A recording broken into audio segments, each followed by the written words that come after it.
All right, so it's time for our next guest, our dear friend, and I'll say old friend because we've known each other for quite a while, Mr. John Killacky. John, come on in. Hey, John. Hello, Amber. I love this extended family of yours, this Beaver Pond group. You know, I know them in your Amber life, and I know them outside your Amber life, and they are extraordinary people. So they're good people to have around. They really, absolutely, really very are. good people. Yes. All right, John, you've been on before. Both. It was actually a year ago this week that you and Taylor and David were on getting ready for the Democratic primary for running for state representative, which you won your primary and then won the general election. Taylor won her primary and won the general election. It was the first transgendered elected state representative in Vermont. David was not successful in his primary, but he put up a good fight, and it was his first time running, and I hope to see him run again. But the only problem I have with Taylor is that she gets more publicity than me. So I don't like that. Oh, that girl's everywhere. She's everywhere, and what an extraordinary year she has as a legislator. She's amazing to watch and a pleasure to work with. Yeah, we'll talk about a little more politics later on, but okay. I want to hear more about your book. First off, just give us, I know it's a lengthy history of your career in the arts, but if you can give us the Cliff Notes version, so then we can talk more about your book. Sure. Well, the book is called Because Art, and it's a compilation of my writing over the last 30 years. And it's from my period as a dancer when I went to New York when I was 20 years old. And that was a long time ago, Amber. That was 1973. And so, it was post Stonewall, and it was an amazing how different things have happened. And I was on my 21st birthday. I was in a play called Coming Out, and I think it was the first gay history play. And it happened to be, we were going to be at the Gay Pride March, and that year in New York, it ended in Washington Square Park. And so we were introduced, and following us, out comes Bette Midler singing Friends. And for this little Irish Catholic boy from Chicago, just new to New York, I was like, oh my God, this is incredible. My whole world had kind of opened up. So from dancing, I went to arts administration. I worked with some dance companies. Trisha Brown was one of them. And she did a great piece with Bob Rauschenberg and Laurie Anderson. And that was my world. It was kind of postmodernism, and that was happening in New York. From there, I went to a festival, PepsiCo Summer Fair, and then I went to the Walker Art Center in Minneapolis. And, from everything happening, if in our lives, in our generation, of course, AIDS happened in the 80s, and it really changed everything. And so for me as a gay man in New York at that time, and then moving to Minneapolis, my whole world was dying. And it was a very frightening time. The government was malfeasance, pharmaceutical companies were useless. Hospitals were very afraid of people. And, when I talk to colleges today, the next two generations don't understand what AIDS was like back then. And so part of the reason I wanted to do this book is to really remind people what the 70s gay life was like, what happened in AIDS in the 80s.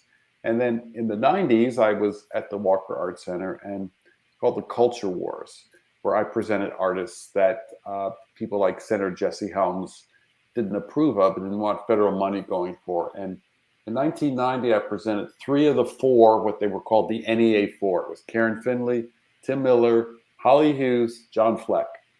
3 of them were queer, and Karen Finley was doing AIDS-specific work, and the homophobia thrown at those artists was amazing to me. And that was what began this culture wars that we were very involved in. And so I have stories from that in the book, as well as some of the artists from that era. Ron Athey was an artist who he did some bloodletting on stage and piercing.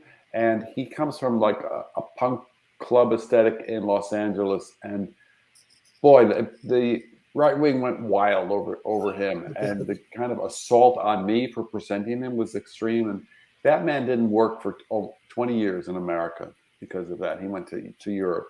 And so to me, it's important to tell those stories, because in telling those artist stories, I'm telling my own story as well, because it's the first person um, inserted into each of these. Um, I then, 25 years ago, became disabled. As you know, I had a tumor inside my spinal cord, and the surgery paralyzed me from the neck down. And it took me about 3 months to learn how to walk again. And so, like it or not, I became a disability advocate because the world was very different. And so the book has both my spinal journey in it, but it also has a number of disabled artists who are very important. Terry Galloway, Kenny Freeze, our own Eli Clare, really incredible poet. And so they're in there as well. I then from there in 2010, I moved here to run the Flynn Center, and where I got to know you. My first week I was here, and the Pride Parade was going down Church Street, and he said, "Hey, Mr. Flynn, Mr. Flynn, Mr. Flynn." Yes, And yes. I fell in love with you at that moment, and ever since. I retired in 2018 from that, and I was thinking what my service would be, and I'm now in my second term as a legislator in Vermont. And so some of the commentaries are as a politician, some are as an arts presenter, some are as an artist. There's some of my early AIDS films. The voiceovers are included as well. Um, I have a lot of queer artists in the book. John Cage is sort of one of my figureheads, and I tell the story. We were in Paris, and I wanted to do an interview with him and Merce Cunningham, and for a gay periodical, and they were not out. John and Merce, they were a couple, and I said, "Well, why not, John?" And he said, "Well, I do the cooking and Merce does the dishes." And that's pretty much all they would say when they were alive. But there was a beautiful book about his letters that he was allowed to be published after his death. And there's this great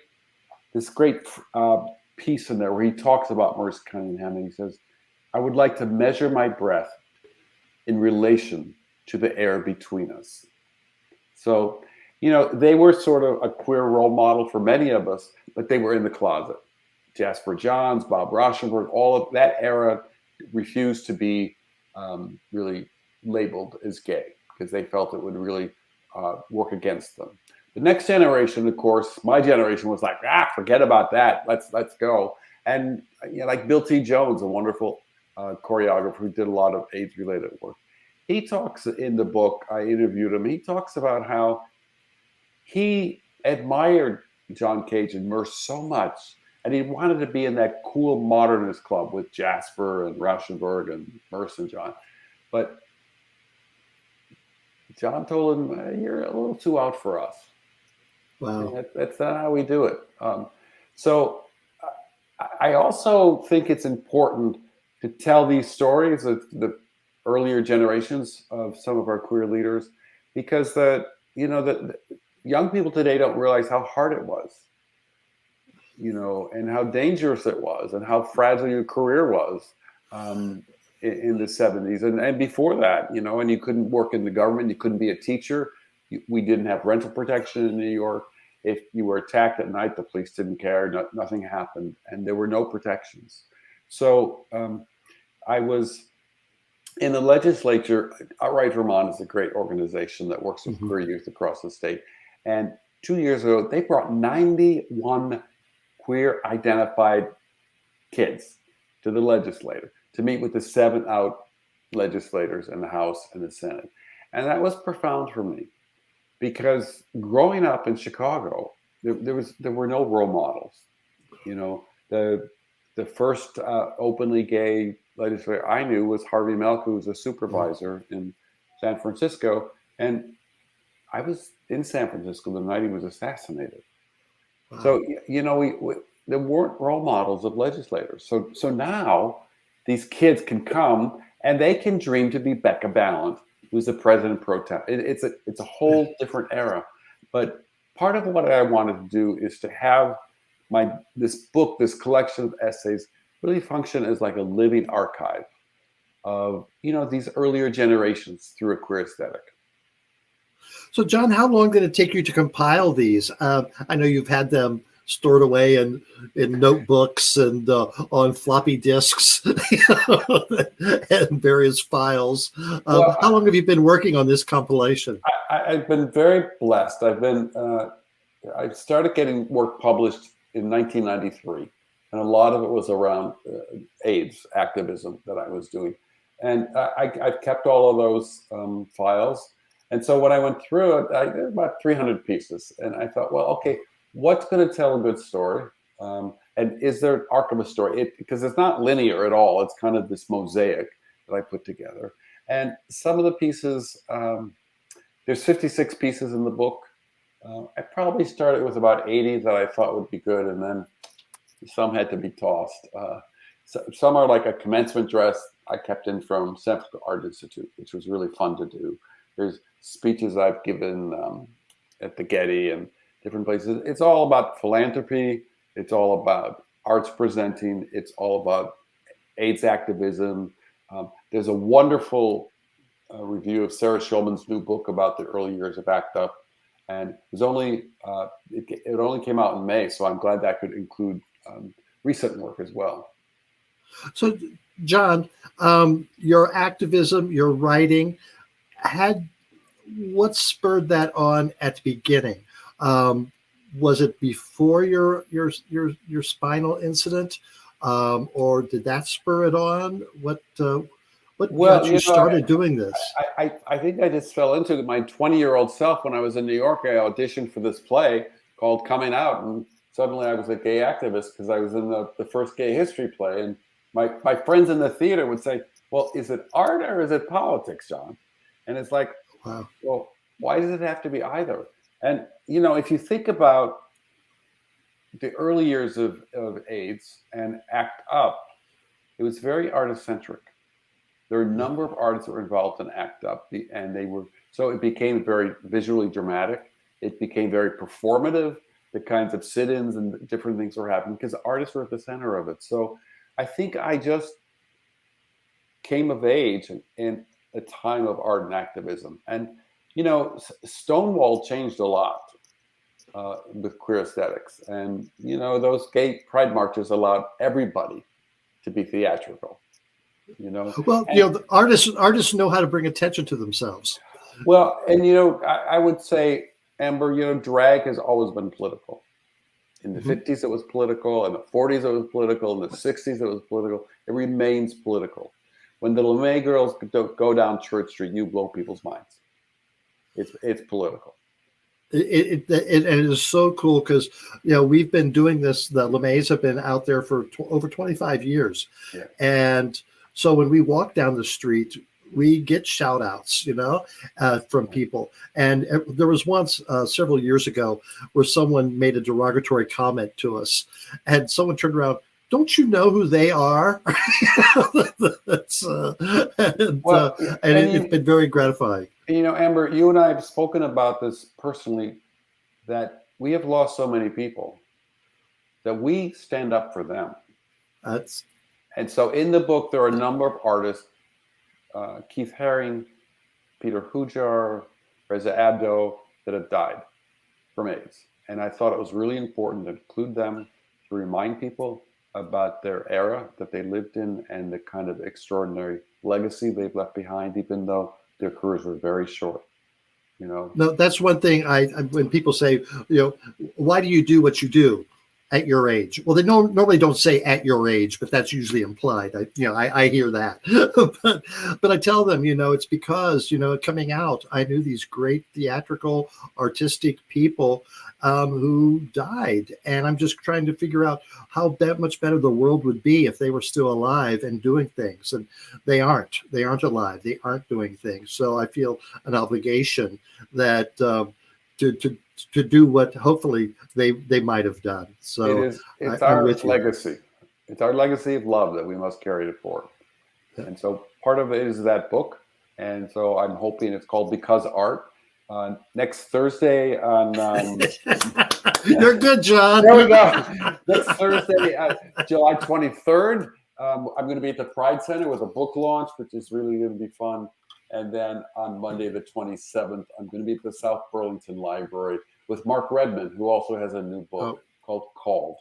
And Mark runs Spectrum. And his is about his vocation, working with the homeless population. Mine is really about my vocation in supporting artists and activism. So I thought it was a nice pairing. John, let's show one more time where people can find your book, because I know that they'll be interested in that. Well, that johnkillacky.com. Buy local, go to Phoenix in Vermont, or online you can go to any Amazon if that's your choice. But Phoenix is our local store. Yes, it is. John, thank you so much. Tell Lawrence I said hello, and looking forward to talk to you more about other things. Thank you. Love you, Amber. Love you, John. Love you, John. What a beautiful man. What a wonderful story he has, and how fortunate we are that he wants to share that with us.